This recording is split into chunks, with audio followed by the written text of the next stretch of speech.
For today's video, i-share ko naman sa inyo ang ginluto ko sa dinner nila madam kag sa akon mga alaga. Ang ginluto ko gali kung tawagon sa Arabic is mashi malfouf. Sa iba ang tawag nila sini stuffed cabbage rolls. Ang una ko gali ginimo kag gilapuan ko anay ang dahon sang repolyo isa-isa.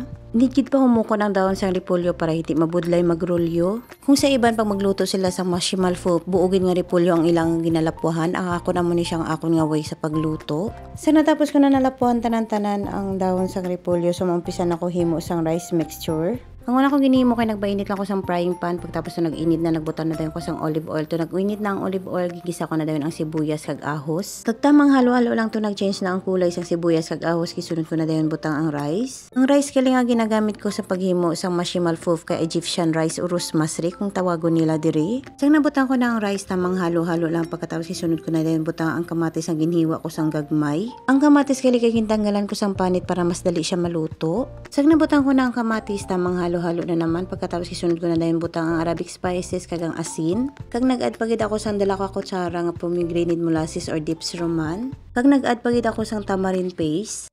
Amo gali ning tamarind paste nga ginagamit ko. Tugimot ako na tanan-tanan ang pampalasa, tamang halo-halo lang, pagkatapos isunod ko na dayon butang ang dahon sang parsley, dahon sang dill kag dahon sang sibuyas. Pagkatapos kaging butang ang dahon sang dill, dahon sang parsley kag dahon sang sibuyas, tamang halo-halo na naman. Unlimited gali ang halo diri nga side. Pagkatapos ko gali mahalo mayo, gipatay ko na ang kalayo, tapos gipabayaan ko lang siya anay para maglamig bago ko siya putson. Sa kaldero gali nga lutuan ko, gimbutan ko anay patatas. Ang purpose gali sining patatas para hindi magdikit ang mashi malfouf sa dalom. Kung naglamig na gali ang rice mixture nga ginluto ko, ginumpisahan ko na ang pagputos. Ginatunga ko gali ang dahon sang repolyo sa tunga, pagkatapos ginakuha ko ang matig-ang nga parte. Ang way naman sang iban maghimo sang mashi malfouf kay ginaslice pa nila gagmay ang dahon sang repolyo.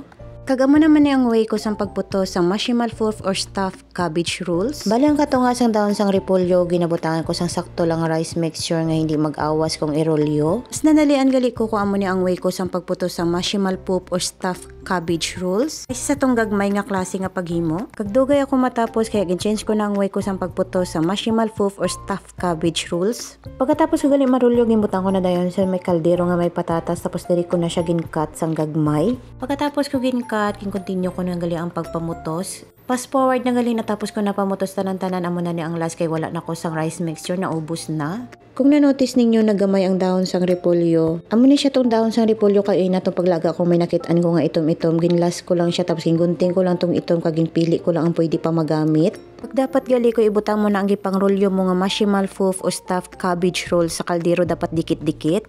Kung ginaluto abi siya, may posibilidad siya nga magawas ang rice mixture or mabungkag. May nabilin pa gali ako nga repolyo nga ginpangtanggalan ko sa tong itom-itom kasi wala ko na nagamit kay wala na ko sang rice mixture, amo naging patong ko na lang sa babaw kay pwede pa man na siya makaon. Tapos nagali ko tanang gin set aside ko anay kay mahimo na ko sang sauce. Nagpainit na ko sang frying pan, tapos nag-init na nagbutan ako sang olive oil. To nag-init ng olive oil, gisa ko na dayon ang sibuyas kag ahos. Kung medyo nag-change na ang kulay sang sibuyas kag ahos, ginsunod ko na dayon ang tomato sauce. Ang tomato sauce gali ang gingamit ko kay kamatis lang ni siya nga gin-blend. Kung nabutan ko ng tomato sauce, tamang halo-halo na lang, tambal ko kit nga unlimited kid ang halo diri nga side. Pagkatapos gibutan ko na dayon ang Arabic spices kag ang asin. Kag nabutan naman ako sang tamarind paste kag dips roman o pomegranate molasses. Tamang halo-halo na naman bago ko gimbutangan sang 1 ka litro nga tubig. Pagkatapos ko gali gimbutangan sang 1 ka litro nga tubig, ginhalo ko lang siya sang very slight lang, pagkatapos ginpabayaan hasta nga magbukal.